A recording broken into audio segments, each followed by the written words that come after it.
Welcome, my name is Olaf, and today we're going to do some drawbacks. It is highly advisable that you have warmed up yourself, did some sun salutations, perhaps also maybe some forward bending, so the body and the mind is ready to do some drawbacks. We'll start from savasana. We lay down on the back. And from savasana, first we're going to do viparita karani. So close the legs, feet touching, arms close to the body. Exhale, lift up and come up to viparita karani, placing the hips in the palms of the hands. This is a good position to strengthen the wrists, just like the downward facing dog, Adho Mukha Svanasana is. Stay in this position for a while. Nice and easy breathing. Perhaps your feet are above your head or maybe even a bit further overhead. Gradually in time, the feet will come in line with the hips, the wrists, and the elbows. So stay in this position for a couple of breaths more. Nice and easy breathing.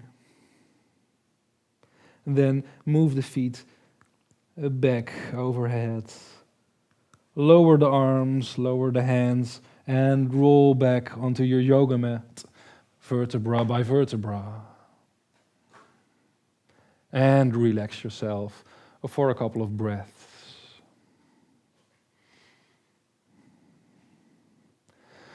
From here on, we're moving into shoulder stand, Savangasana. Again, feet touching, arms, hands close to the body.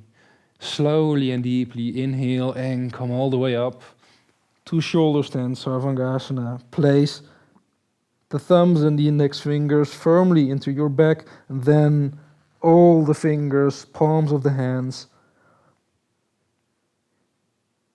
in a nice shoulder stand.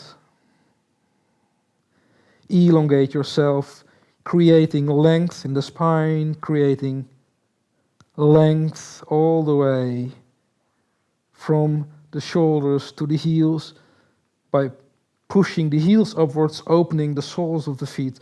So you create length, you elongate yourself. Relax the feet. And from here on, we can make a nice little drawback. If you're new to this kinds of drawbacks from shoulder stand, it is advisable to relocate your hands by doing this. The fingers and the thumbs close to each other, to the sides of the body, like this. Then bend the legs and nicely controlled draw back into Setu Bandhasana. Push with the heels firmly into your yoga mat.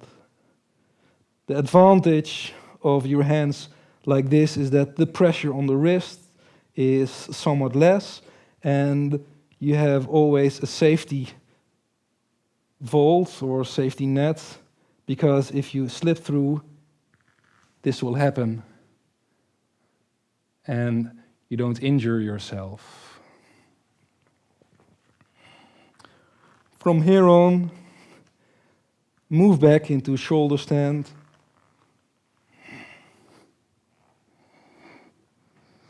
And we're going to do one more drawback. I will keep my hands like this, but if you prefer, you can position your hands like this. Again, elongate yourself, creating length, creating height.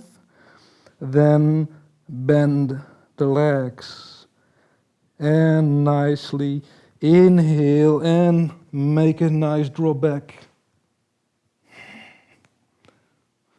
and try to feel the positioning of the heels and the feet.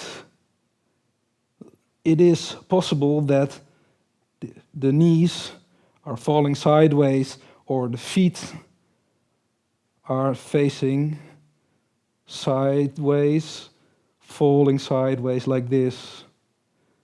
Try to become aware of it and try to correct it by letting the toes pointing forward and keeping the knees on hip width. Firmly pressing the heels into your yoga mat. Stay in this position for a couple of breaths.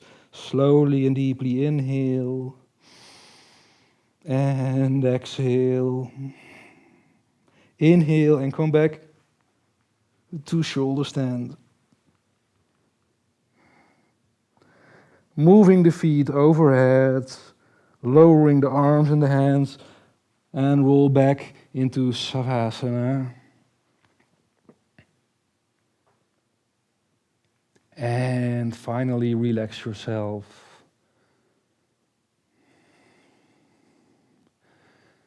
Take a moment to fully relax yourself in savasana.